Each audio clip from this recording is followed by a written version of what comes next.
Hey, what's going on, everybody? Brent Hyden here, coming at you on this Wednesday morning, talking tonight's 10-game slate around the association.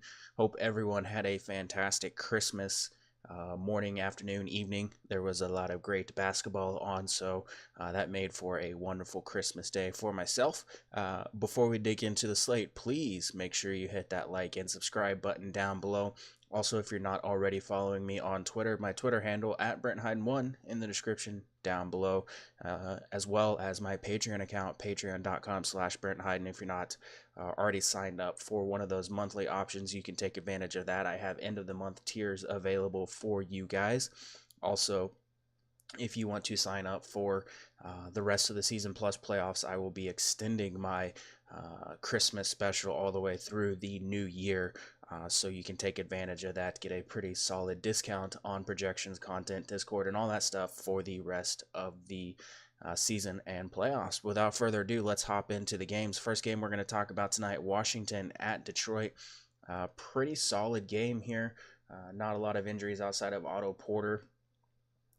Detroit 5-point favorites in this one at home, 221.5 over under. We do have Glenn Robinson and Henry Ellenson that are out, but the status of Porter honestly doesn't really change much. Even though he is out, that's going to mean some more minutes for Jeff Green, Trevor Ariza, Markieff Morris, and things like that. But it doesn't really matter that much for John Wall and Bradley Beal, both of whom are strong options here.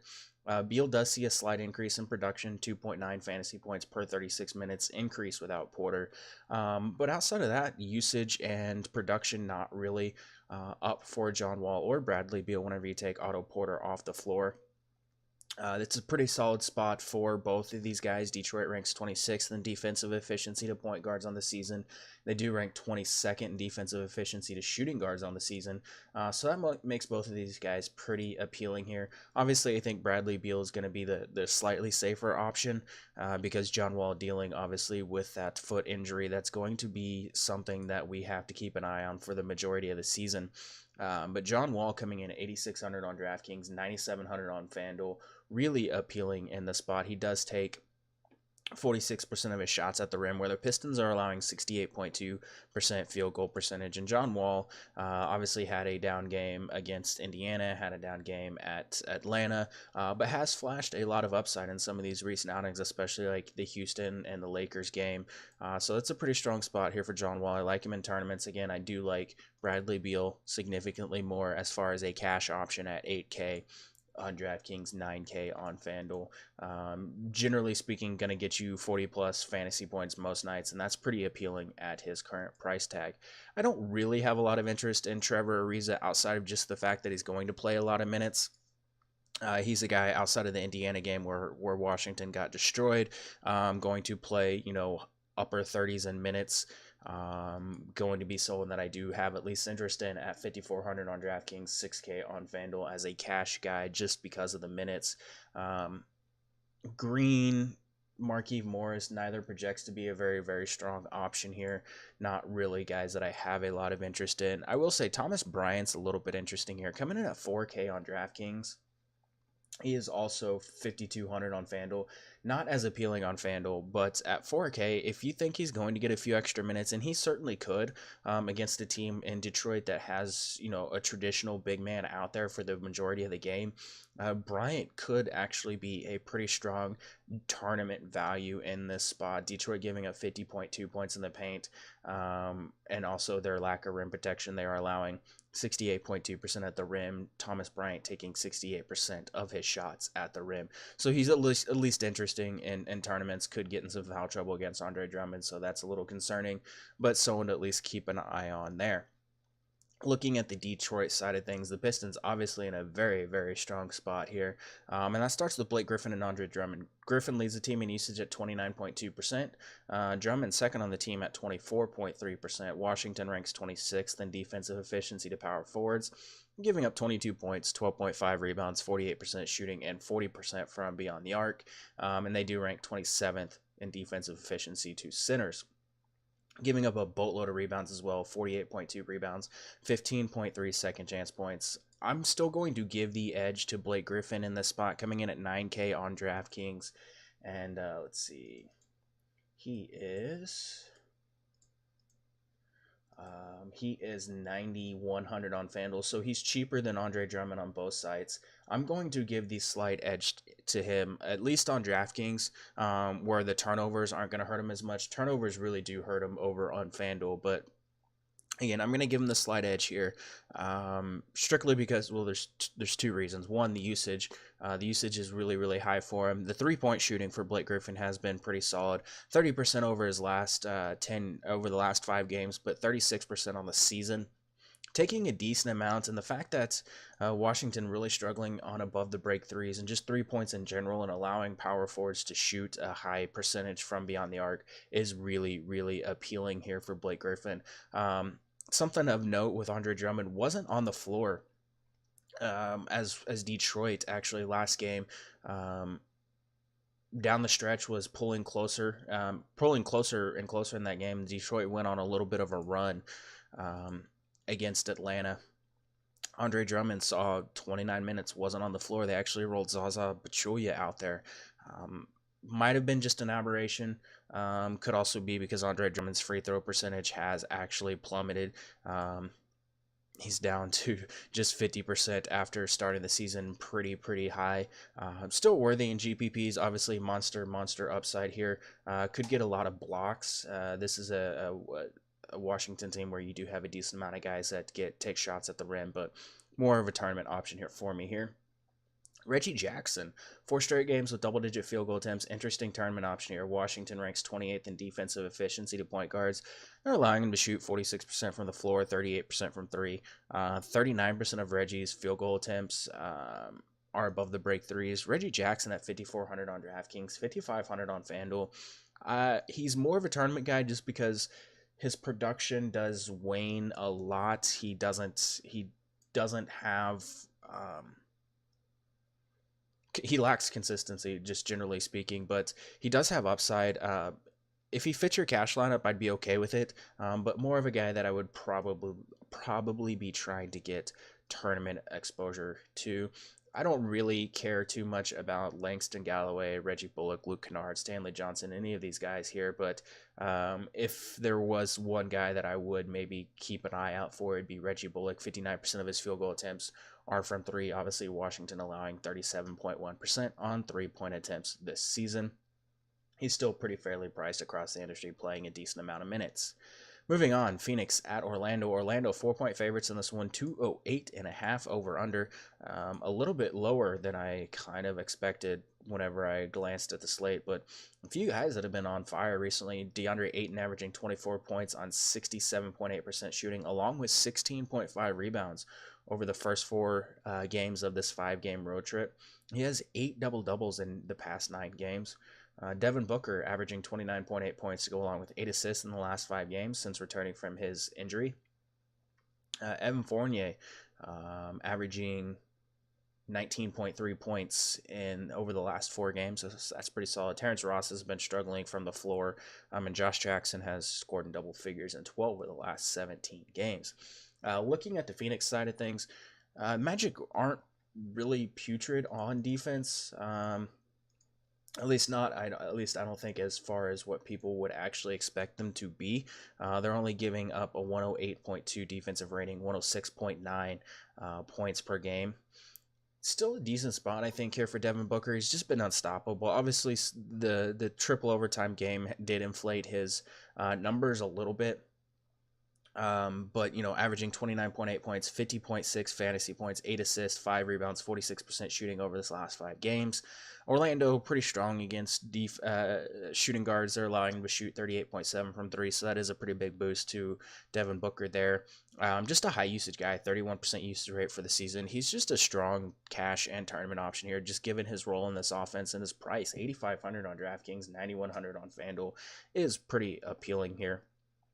I will say Myles Bridges is a little bit interesting as a value option here. Continues to be one of the league's top wing defenders. For those of you that are not paying attention, Myles Bridges is actually a very, very, very good defender. And that's really helped secure his minutes in the rotation. Orlando ranking 20th in defensive efficiency to small forwards. They've allowed him to shoot 38.6% from 3-point range. Bridges taking 50% of his shots from 3-point range. Bridges 4,200 on DraftKings. $4,600 on FanDuel.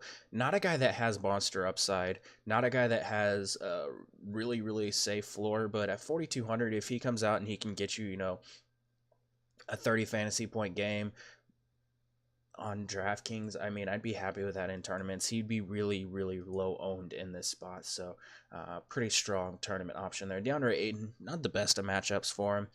Price tag is definitely up there. 7,800 on DraftKings, 8,200 on FanDuel. But again, someone that's been really, really strong recently. So he's fine in all formats. TJ Warren, nothing really jumps off the page for him. Going to still have a pretty secure role in the offense. He's fine in tournaments, fine in cash, just not really a spot where I'm just dying to get TJ Warren exposure. Now, looking at the Magic here, obviously it starts with Nikola Vucevic, who continues to lead the team in usage at almost 27%.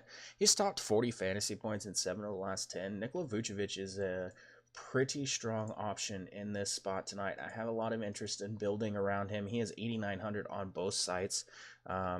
Phoenix 29th in defensive efficiency to centers on the season, giving up 25.8 points, 16.6 rebounds, 3.8 assists, and 54% field goal percentage to him. They're also giving up 52.7 points in the paint. Vucevic averaging over 11 points in the paint this season. He's going to be a guy that, again, I have interest in building around. Obviously struggled against Miami, but just generally speaking, a guy mid to upper 40s, 50s, plus fantasy point upside, had 54 fantasy points against this team last time out. Going to take a decent amount of shots, so heavily involved in the offense. He's just really appealing in the spot. Again, someone that I'm going to consider building around. You can look at Mo Bamba as a value option in tournaments, not a guy that generally has a ton of upside.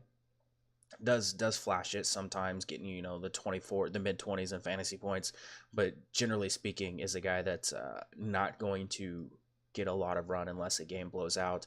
But again, it's Phoenix. He could definitely smash here, so he's someone to consider. I did skip over Rashawn Holmes, not really a strong option in this spot. Still going to play about 16 minutes.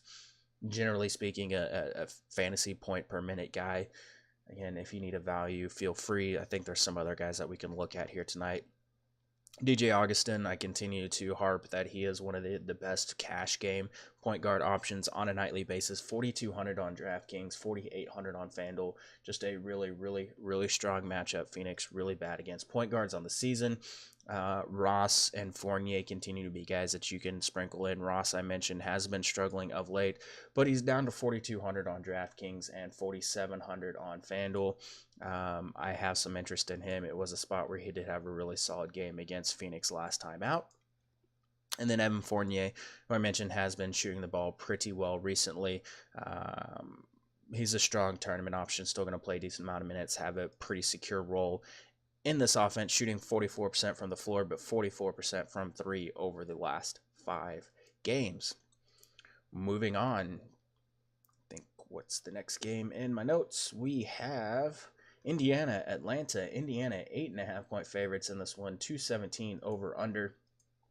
A pretty lengthy injury list here. Tyreek Evans is questionable. Taurean Prince, Miles Plumlee are out. Omari Spellman is doubtful. Jeremy Lin is probable. John Collins is questionable. Alex Lynn is questionable. Dwayne Dedmon is probable. Yeah, lots of injuries there.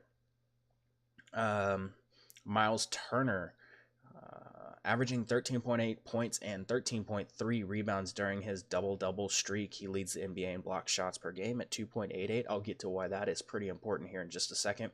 Victor Oladipo is shooting 37% from three-point range in this past 7 games. That's pretty solid. John Collins has recorded a double-double in 8 of the last 9 games, averaging 21.8 points, 12.9 rebounds in that stretch. Trae Young, struggling with consistency, but his past 4 games hitting 36.4% of his three-point attempts, while averaging 14.8 points and 7.5 assists. Looking at the Pacers side of this game, I have more interest in Indiana than Atlanta here. Victor Oladipo, I mentioned, has been shooting the ball pretty well from three-point range, coming in at 8,700 on DraftKings, 8,500 on FanDuel. It's just a really strong matchup. He's going to play a ton of minutes. High usage guys should have really no issue shredding this Atlanta defense tonight. They're giving up 118.6 points per game. They rank 27th in defensive efficiency to shooting guards. He takes 39% of his field goal attempts in the paint or mid-range. Atlanta allowing opponents to shoot 44.9% in the paint, 44% in the mid-range. And then another 34% of his shots come from three. Atlanta allowing opponents to shoot 38% from beyond the arc. I have a lot of interest in Victor Oladipo in all formats, someone that I don't hate building around tonight. Darren Collison, pretty strong value option here. Hawks ranked 29th in defensive efficiency to point guards. Obviously does take a little bit of a hit having Victor Oladipo back in that lineup, but he's really, really cheap, especially on DraftKings over here at just 4,300. He is 4,500 on FanDuel. Obviously, somewhat inconsistent. Most nights going to get you 20 plus fantasy points. I'm not generally concerned with him hitting that mark. Not going to be a guy that has a monster upside, but at 4,300, it's really, really, really tough to overlook him here. Corey Joseph, a very strong tournament value here in the spot, can get you some of those steals and things like that. I do like Bojan Bogdanovich. Sorry, got my Bogdanoviches confused, but he's one of the top mid-range cash options on a nightly basis. He's just consistently getting you 25 plus fantasy points. He's done that in 7 of the last 10 games. Thaddeus Young has really continued a strong play of late, averaging 31.8 fantasy points per game over the last 6 outings. Atlanta allowing 25.7 points and 11 rebounds per game, along with 46.7% shooting to opposing power forwards. Thaddeus Young's perfectly fine in cash and tournaments. Price coming down just a little bit, 5,600 on DraftKings, 5,900 on FanDuel.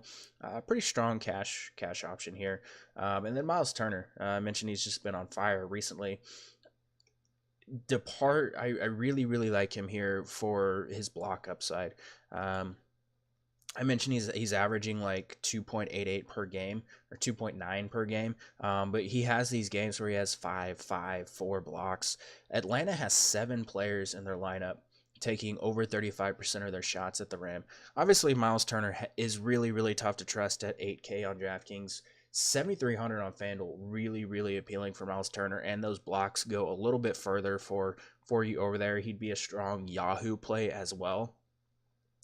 Just given, again, the block upside, but the rebounding potential against an Atlanta team that's giving up 46 rebounds per game. He's a very, very strong option in all formats here. You can roll Domantas Sabonis and GPPs. And then, of course, I did mention Corey Joseph as a strong value here. There's not really a lot to like about the Hawks. I don't want to go too in-depth about taking anyone here against a Indiana team that's only allowing 101 points per game. You could look at Kent Bazemore and Kevin Huerter as interesting tournament options. Indiana allowing 41.7% on corner threes. Bazemore, 23.5% usage, 1.04 fantasy points per minute without Taurean Prince on the floor, takes 14% of his shots as corner threes. Kevin Huerter, 18% of his shots are corner threes. And then if John Collins suits up, he's fine in tournaments. Again, a pricey option here. I don't really feel too terribly comfortable taking anyone against Indiana most nights, but would be a tournament option as he would be really, really low owned here tonight. Moving on, Charlotte at Brooklyn. Brooklyn 2-point favorites in this one. 220.5 over under. We do have Alan Crabb and Karis LeVert who are out for this game.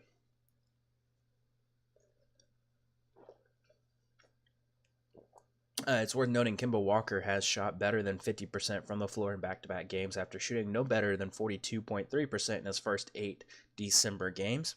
That's something that we'll get to here in just a second. Rodions Kirks averaging 20 points, 6.5 rebounds over his last 2 games. Rodions has been pretty good recently. He's someone that I will talk about here in just a moment. But looking at the Charlotte side of things here first, Kimble Walker, 8,400 on DraftKings, 9,800 on FanDuel. A significantly better play on DraftKings than he is on FanDuel. Comes in boasting a 29.7% usage rate. His price has actually dipped a little bit just because he has struggled with this shot. But again, it is nice to see that he's shooting 50% from the floor in back-to-back games. but still just connecting on 39.6% of his field goal attempts and 32% of his three-point attempts over the last 5 games. Brooklyn allowing 63.3% field goal percentage at the rim, where he takes a significant amount of his shots. He takes 58% of his shots combined at the rim, in the paint, or the mid-range. Those 3 areas Brooklyn is struggling to defend this season, so he is definitely someone that I have my eye on. Brooklyn has actually been somewhat decent on defense. They actually have done a good job keeping opposing point guards in check several times this season. So there is a little bit of risk, but it's Kemba Walker, and 8,400 is a really, really strong price here. I'm going to get to one guy that I think could be a very, very strong, like, large field tournament option here, and that's Nick Batum. If you didn't hit the stop button after I said that name, props to you, and thank you. But Nick Batum, a guy been really, really, really disappointing all season long. He has had a couple big games. I think I've been able to hit on a couple of them whenever I've been on him, but he's 4,400 on DraftKings, 4,700 on FanDuel. Doesn't project to be a particularly strong play. Minutes are going to be in flux some of these nights. He just needs to get the ball and get going early on for him to have a strong game, but Brooklyn allowing opposing small forwards to connect on 46.2% of their field goal attempts and 44% of three-point attempts. Nick Batum, not a guy taking a ton of three-point attempts each night, but 44% of his overall shots this season are three-point attempts. He's going to be lower than 5% ownership. Like, I would be shocked if he's even above like 2.5% ownership. He's a guy at 4,400 again on DraftKings. I think is a very, very strong large field tournament option. You could even use him on FanDuel and drop his score if he doesn't have a big game. 4,700 on FanDuel, again, a little bit higher than what we usually like for a drop score candidate, but he's someone that, again, I would probably have some exposure to if you're building 150 lineups or playing in a very large field tournament. Obviously, we know centers against Brooklyn have been a thing for a very, very long time. They rank 30th in defensive efficiency to the position. They're giving up 14.9 second chance points, 50.7 points in the paint. Cody Zeller, a guy that's I've been on a lot this season as far as a guy that's usually safe for cash games. Last 3 games has not been the case. Did get in foul trouble against Detroit. Cleveland, not a very strong matchup. Boston, he just really sucked. But against the Lakers, he did have a strong game. He does have potential to be in the mid to upper 20s with like 30 plus fantasy point upside. I like him in cash still here at 4,400 on DraftKings, 5,300 on FanDuel if he fits your lineup. In tournaments, it's not a bad idea to look at Willie Hernangomez. 3,700 on DraftKings, 4,200 on FanDuel. Busted out against Boston for 23 minutes, 39 fantasy points. Had a strong game against Detroit. Had a decent game against the Lakers. Should get 14 to 16 minutes here with potential if Zeller does struggle to have a few more. I like him in tournaments. I like him on FanDuel as a drop score option. Pretty strong tournament option here. Not someone that I feel terribly comfortable with in cash though. Looking at the Brooklyn side of things, over the last 10 games, D'Angelo Russell, Spencer Dinwiddie carrying the Nets. They've reeled off 8 wins over that span. With Crabbe and LeVert out, Dinwiddie, 31% usage rate, 1.18 fantasy points per minute. D'Angelo Russell actually averaging a little bit lower production with a 31.3% usage rate. I still prefer Dinwiddie as the cash option. He's a guy, he's a little bit more consistent with what he's able to do on the floor, can get you some more of those assists, rebounds, and he's just a little bit better shooter than D'Angelo Russell. But he comes in at $7K on DraftKings, 6,900 on FanDuel. Pretty strong cash option. Russell, a pretty strong tournament option here. Another really, really good value here is Joe Harris. Joe Harris, a guy who's been able to get some extra minutes, get some extra shot attempts with Allen Crabbe being out. Joe Harris, 4,700 on DraftKings and 4,500 on FanDuel. One of my favorite values on the night. Has been over 20 fantasy points a lot recently. 7 consecutive outings. He's connected on 52.9% of his three-point attempts over the last 6 games. Charlotte, Allowing opposing shooting guards to shoot 45.8% from the floor and 37.2% from three. Joe Harris, a guy I have a lot of interest in as a cheap way to get exposure to here. Charlotte allowing 37.4% on three-point attempts to small forwards, but they've otherwise been pretty solid defending small forwards for the majority of the season. Rodian's a guy, again, has been playing really well. You do project him for a decent amount of minutes here. Coming in at 4,600 on DraftKings, 4K on FanDuel. He can be used on FanDuel in all formats. He can be used on DraftKings in all formats. That being said, I think a little bit stronger cash game play than tournament play. I think he's going to have a decent amount of ownership, and I do kind of like the idea of pivoting from Kurix to Joe Harris in tournaments, just as a way to be a little bit contrarian. I think everyone's going to flock to Kurix, and they're not going to look at Joe Harris. The Hornets have struggled to contain opposing power forwards, allowing 22 points, 12 rebounds, 44% shooting. To the position, Rondae Hollis-Jefferson has really struggled through most of the season. He's far from secure in his minutes, but a pretty strong tournament option here. Jared Dudley, interesting value option. FanDuel 3,700, DraftKings 3,400. He can be used, takes a lot of corner threes. Charlotte, a team that does struggle against corner threes.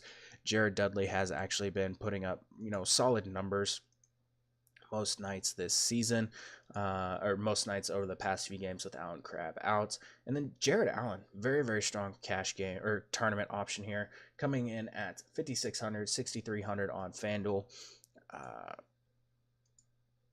He's a guy generally doesn't have big games unless you get like a traditional big man that doesn't really stretch the floor. Did struggle a little bit against Phoenix, has been losing some minutes recently, so that's a little bit concerning. But with Charlotte not having a traditional big, or not having a mobile big man in there, could be a pretty strong tournament option. And then Ed Davis has been eating into some of Jarrett Allen's minutes, and I have some interest in Ed Davis as a value here tonight.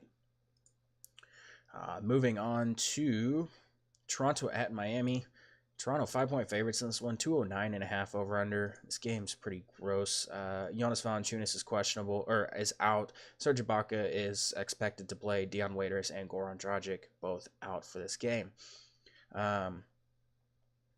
Miami on their current winning streak. Let's see, how long is their winning streak? 5 games. They're looking to extend it to 6 in this spot, but over the last 5 games, allowing just 94 points per game during its winning streak. They're now 7th in the league in scoring defense at 106.3. I don't really have a lot of interest in this game. There's not a whole lot to like. Kawhi Leonard, obviously perfectly fine in cash in tournaments. Miami struggling in isolation. He does own a 29% usage rate on the season. He's just Kawhi Leonard. He's got you 40 plus fantasy points most nights this season. Fine with him in cash. Fine with him in tournaments. Serge Ibaka should be able to play, but would still keep an eye on it. If he misses, would be a boost to Siakam and Greg Monroe. Siakam tournament option if Ibaka plays. Did have a really strong game against Miami last time these teams faced off, but again, not really a spot I just care to attack. I'd rather find other spots. There's better high-scoring games and better options than some of these guys here. Looking at the Miami side of things, Hassan Whiteside normally would be a very strong option here, especially against a Toronto team that has ranked 27th in defensive efficiency to centers over the last 5 games. Unfortunately, with Serge Ibaka probably being back, Pascal Siakam being there, Toronto goes small a decent amount. Hassan Whiteside could just be played off the floor once again. He has struggled staying on the floor recently. 28 minutes in the last 2 games, but just not getting the minutes. Bam Adebayo has been just significantly better than Hassan Whiteside in multiple facets of the game. Bam Adebayo, 4,400 on DraftKings, is a pretty strong tournament option. Pulling up his FanDuel price right now. He is 5K, still a pretty strong tournament option here. I did mention the Raptors 27th in defensive efficiency over the last 5 games. So I do have interest in Bam Adebayo as a tournament play here. Monster game against Toronto last time these teams faced off, so that's worth noting. Kelly Olynyk could get a couple extra minutes, but not someone that I have a lot of interest in. Dwyane Wade is just still simply a little too cheap, especially on DraftKings at 5,100 to completely overlook. 5,100 on FanDuel as well. Just takes a ton of shots, plays upper 20s in minutes most nights. High usage guy off the bench. He's another guy. Again, I hate game log watching saying, this guy did this last game, and because it's contextual, there's a lot of things that go into it. But against Toronto last time out, 22 field goal attempts, 59% shooting, 52 fantasy points. If you are a game log box score watcher, that's at least worth noting here tonight. Moving on, Minnesota at Chicago. Minnesota 5.5 point favorites in this one, 215 over under.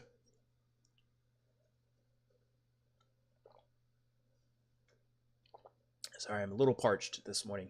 Lots of talking, lots of games. Zach LaVine is questionable. Jeff Teague is out. Derrick Rose is questionable, but I do expect him to play. He was able to practice on Monday. Getting a couple extra days off should actually help him here.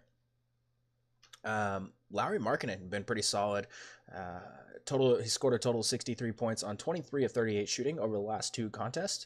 Ryan Arcidiacono handed out 8 assists in each of the last 2 games. Good on you, Arcidiacono. The status of Rose is going to be pretty important on how we attack this game. Obviously, Derrick Rose returning to Chicago, revenge game.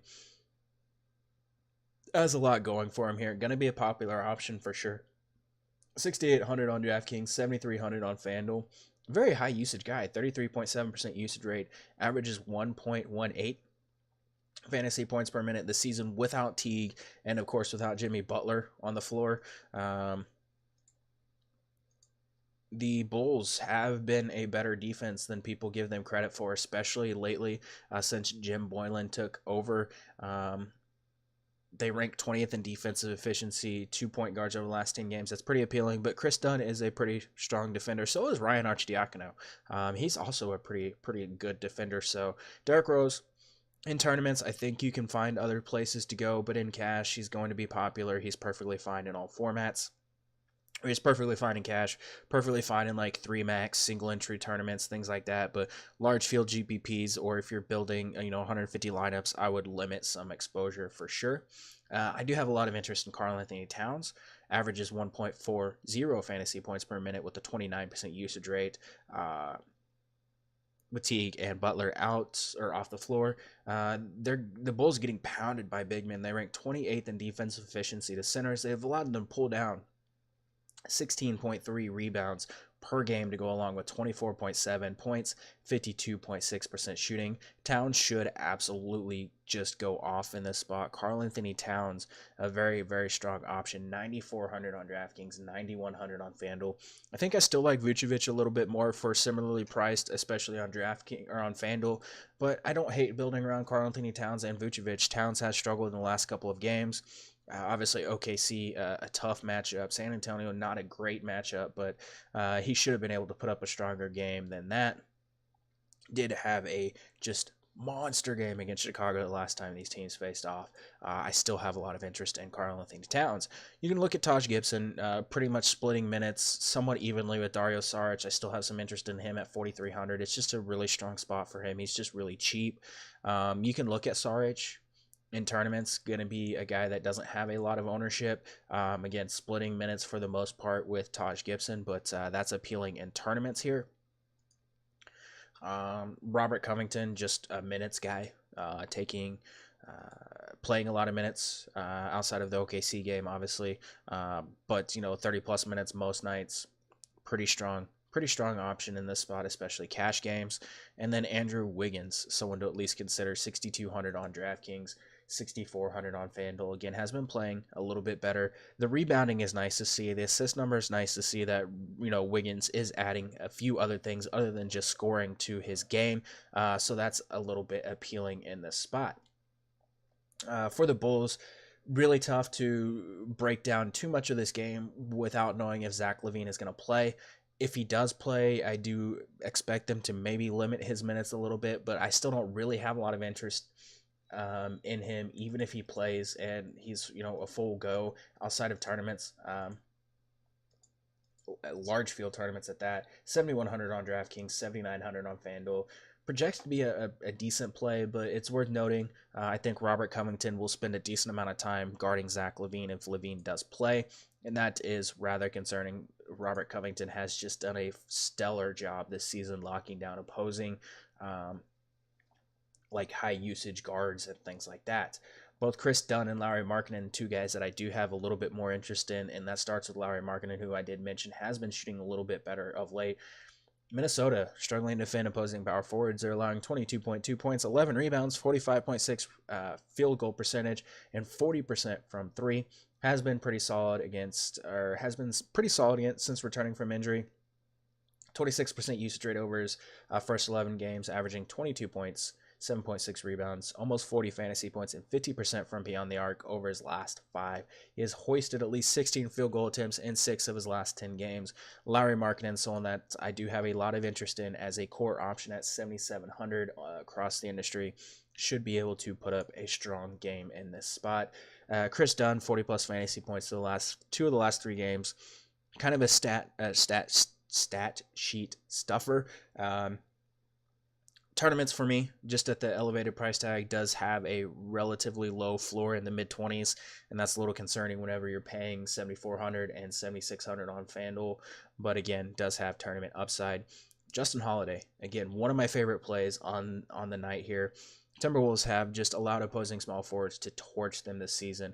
Holiday has been, again, mired in a shooting slump, but at 5,300 on DraftKings, 5,600 on FanDuel, really appealing here. Did shoot the ball better against OKC, 62% from the floor, 60% from 3, but over the last 5 games, just 27.5% from the floor, 24% from 3.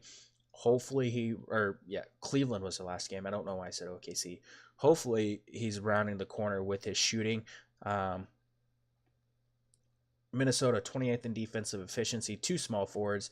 They're allowing him to pull down 8.3 rebounds per game. That's pretty appealing here, especially since Holiday, a guy, has been supplementing his stat sheet a little bit with rebounds and assists. They're allowing 23 points, 46% field goal percentage, and 41% from 3 to the position so far this season. Torched Minnesota last time these teams faced. Justin Holiday, one of my favorite mid-range options to go along with guys like Joe Harris.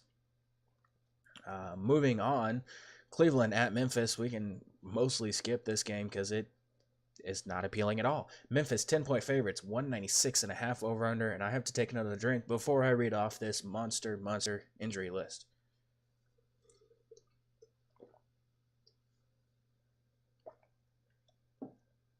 Okay.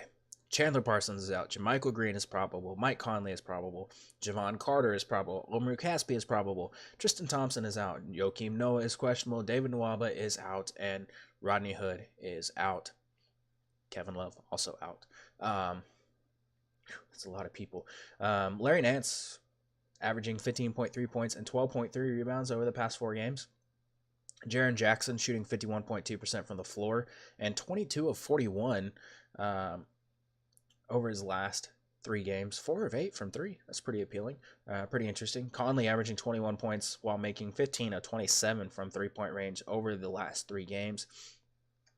I don't really have interest in Cleveland. I know they're shorthanded on the wings. That's going to lead to a lot of minutes for guys like Sexton and Burks and Jordan Clarkson, maybe even like Matthew Dellavedova. I currently have Clarkson at 32 minutes, Alec Burks at 29, Colin Sexton at 33. Still none of these guys jump off the page here. Sexton, Clarkson, I guess in tournaments, they do have potential to have big games. Memphis struggling to defend in transition, giving up 15.1 fast break points per game. That is a boost to Clarkson and Sexton, but it's just, I don't know why you'd want to attack Memphis, especially in like small field or 3 max tournaments or even cash games when there's just so many better places to go. I wouldn't be shocked if we saw Ante Zizic get the start over Larry Nance in the spot to match up with Marc Gasol. That being said, if that happens, that could actually be a little bit of a boost to Nance. Again, he's been stellar since Tristan Thompson went down. Larry Nance, I have about 34 minutes right now. Still under 30 fantasy points in the projections. Tournaments, go for it. Outside of that, meh. The Memphis side of things, a little bit more interesting. Mike Conley, 7,900 on DraftKings, or 7,700 on DraftKings. That's a little bit interesting here. If I'm getting exposure to this game, it's going to be on the Memphis side here. Again, 7,700 for Mike Conley on DraftKings, 8,600 on FanDuel, not as appealing. Cleveland ranks 30th in defensive efficiency to point guards.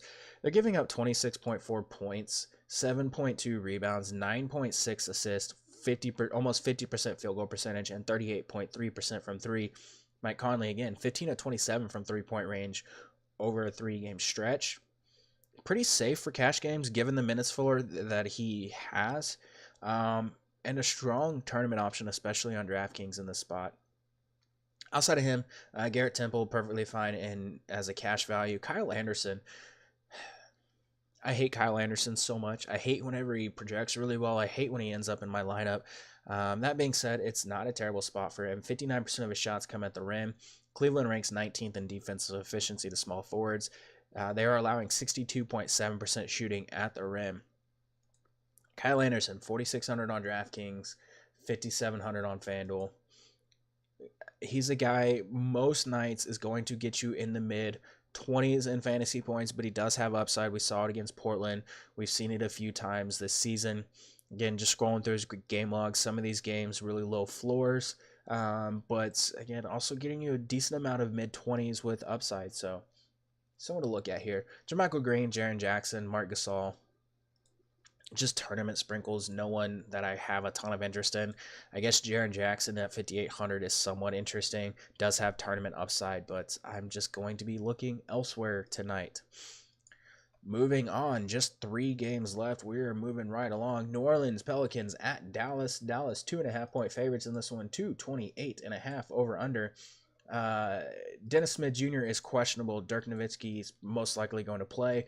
Elfrid Payton and Nikola Mirotic also questionable. The Mavericks also have like 9 other players that are listed as probable. I didn't put them in the notes. I'll address it if they, if a new injury report comes out and these guys are questionable or even doubtful. DeAndre Jordan has recorded a double-double in each of his last 4 games, been playing pretty solid. The Dallas side of this game is a little bit interesting here. DeAndre Jordan, been really, really inconsistent. I did mention double-double in each of the last 4 games, but still someone that has been somewhat inconsistent.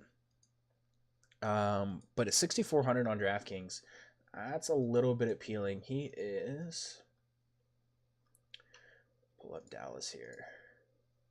7,700 on FanDuel, not as appealing, but he does have monster upside here. Does have these 20+ rebounding games. He's going to score double-digit points most nights.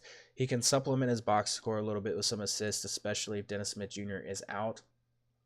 Pelicans, they're decent against opposing bigs, but they're giving up 51.3 points per game, or points in the paint per game.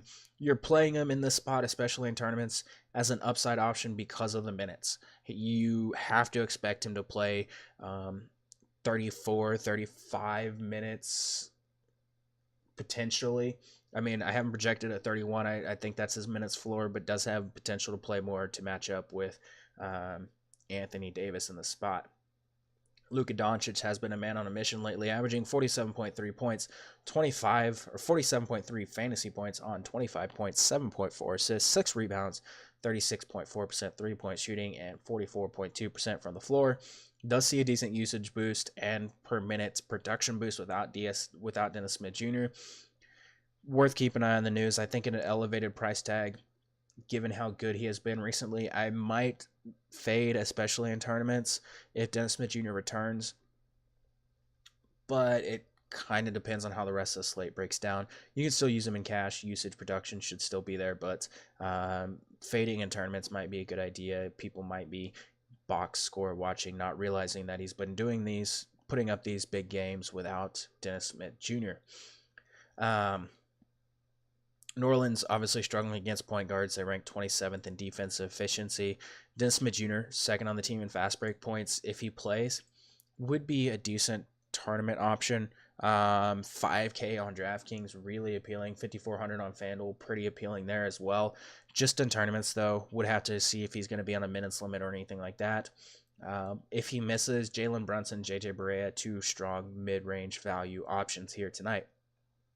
Harrison Barnes, regardless of Dennis Smith Jr. status, a pretty strong cash game option. New Orleans ranking 26th in defensive efficiency. Two small forwards, 10% of Barnes' field goal attempts are corner threes. New Orleans allowing opponents to shoot 44% on corner threes. Wesley Matthews perfectly fine in cash. Just that's pretty much all Wesley Matthews ever is. Looking at the New Orleans side of things, obviously Anthony Davis is Anthony Davis. Should absolutely feast in the spot. If you want to play Anthony Davis, you can play Anthony Davis. Personally, I'm going to be looking at Jrue Holiday and Julius Randle, two cheaper ways to get exposure to the New Orleans side of this game. Without Mirotic, Julius Randle, 28% usage rate, 1.29 fantasy points per minute. Those numbers do dip a little bit whenever you put them on the floor with Holiday and Davis. That being said, Julius Randle still in an absolute monster smash spot. 7,900 on DraftKings, 8,500 on FanDuel. Has struggled a little bit in the last couple of games. 34 minutes against the Lakers, 31 minutes against Sacramento. 3 straight games, not the greatest production, but he's still someone going to play a decent amount of minutes, has rebounding, assist upside. I still have a lot of interest in Julius Randle. And then my man, Jrue Holiday, my 40-point fantasy floor guy, continues to play really, really well over the last 4 games. 48% shooting, 41% from 3, averaging 23 points and 8 assists per game. Jrue Holiday, a very, very strong option here. Darius Miller, a name to keep an eye on here. 4,100 on DraftKings, really, really affordable. 3,900 on FanDuel. Sites have not adjusted to the fact that he has played over 30 minutes in 4 straight games. Taking a decent amount of shots. Someone that could have some success here. I like Darius Miller in tournaments. 78% of his field goal attempts are 3-pointers. Dallas allowing 37% on above the break threes. Each one more. A solid tournament value here tonight. Unfortunately, Tim Frazier, the guy that I was a little bit high on earlier in the season, whenever he got started with the New Orleans Pelicans, has struggled of late. Outside of the Sacramento game, the minutes just have not really been there for him. Moving on, Denver, San Antonio. Last 2 games of the night. Denver, 3-point underdogs in this one, 213.5 over under.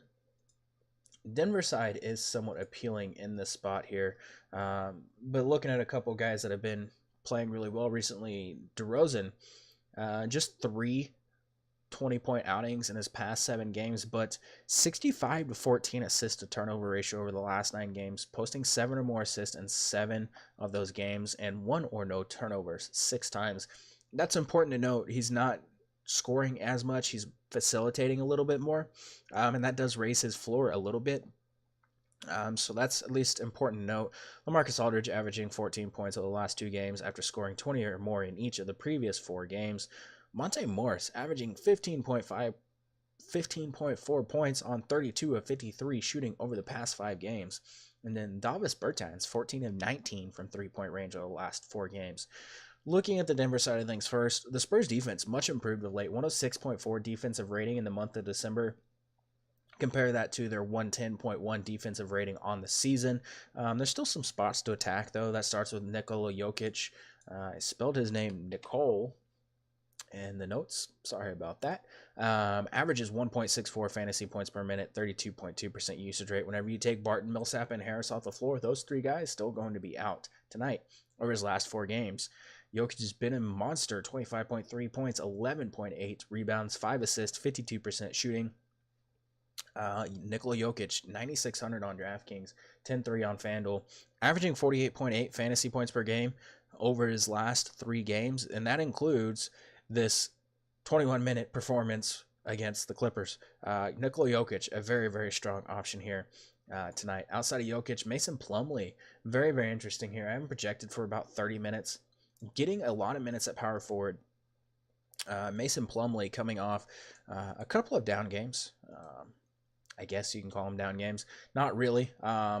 Been just markedly consistent. 20 mid 20s most nights.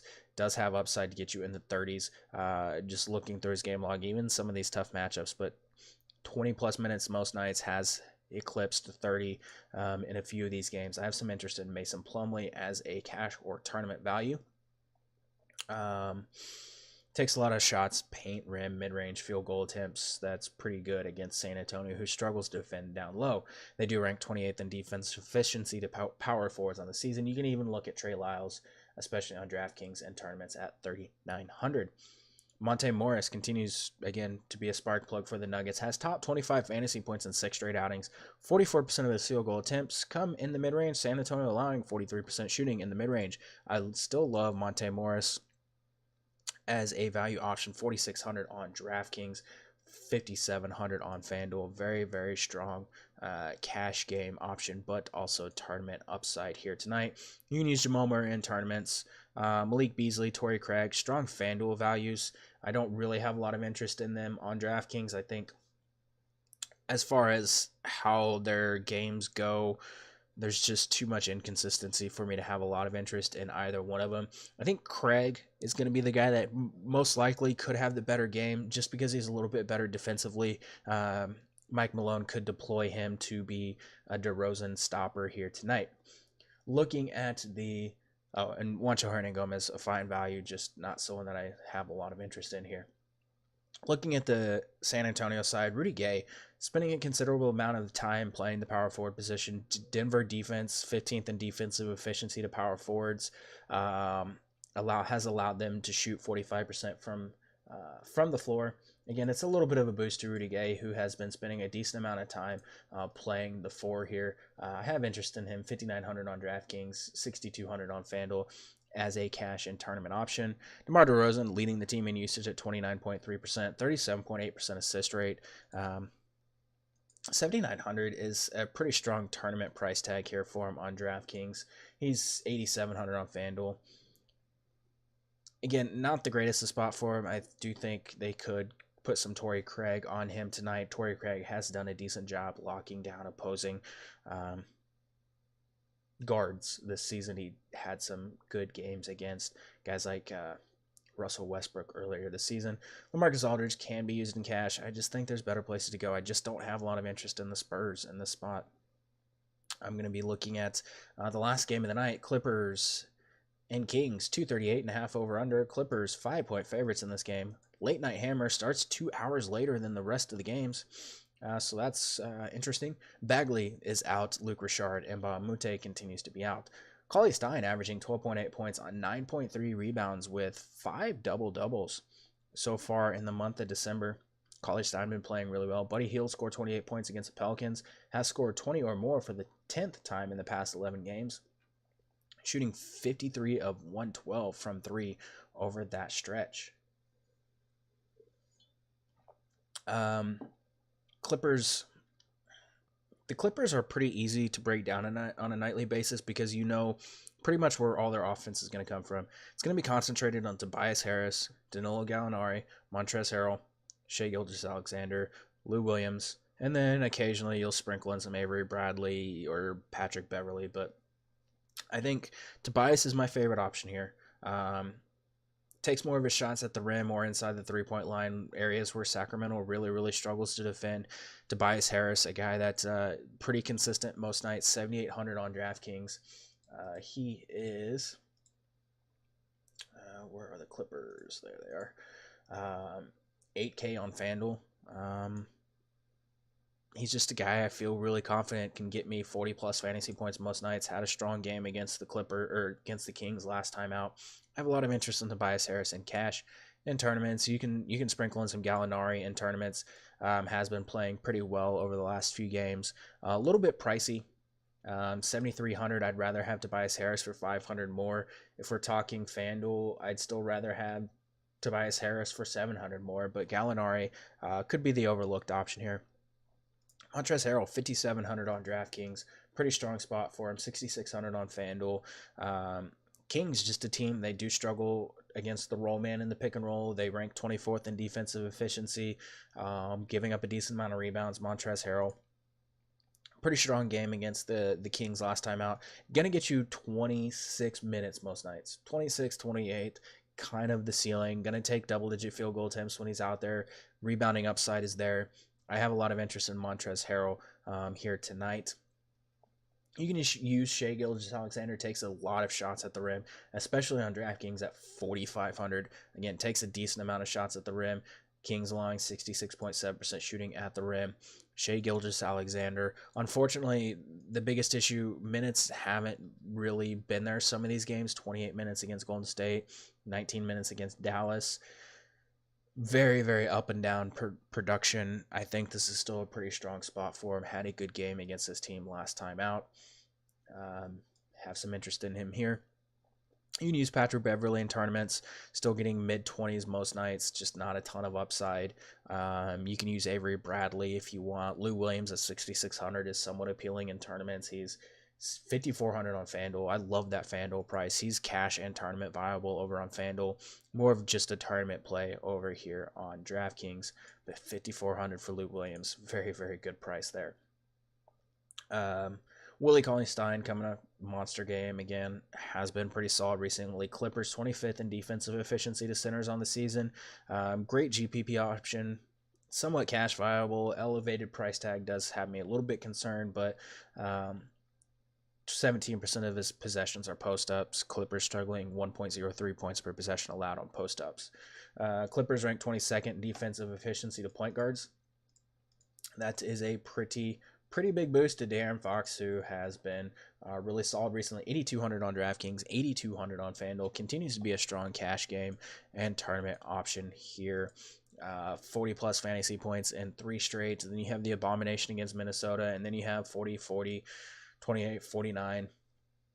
Couple of down games mixed in here, but really strong spot for De'Aaron Fox. Really good outing against the Clippers last time out. I absolutely love De'Aaron Fox in all formats. Going to be one of my favorite ways to get exposure here.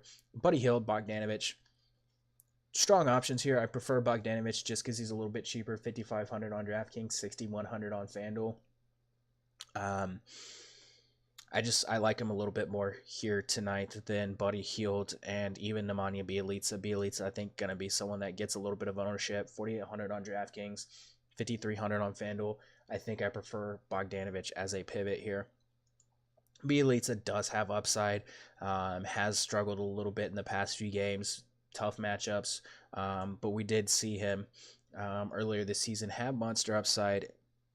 It's a spot where I don't hate using him, especially in cash, but I think I'm going to be pivoting elsewhere here tonight. Okay, that does it. That's all 10 games for us today. I will be back on Friday.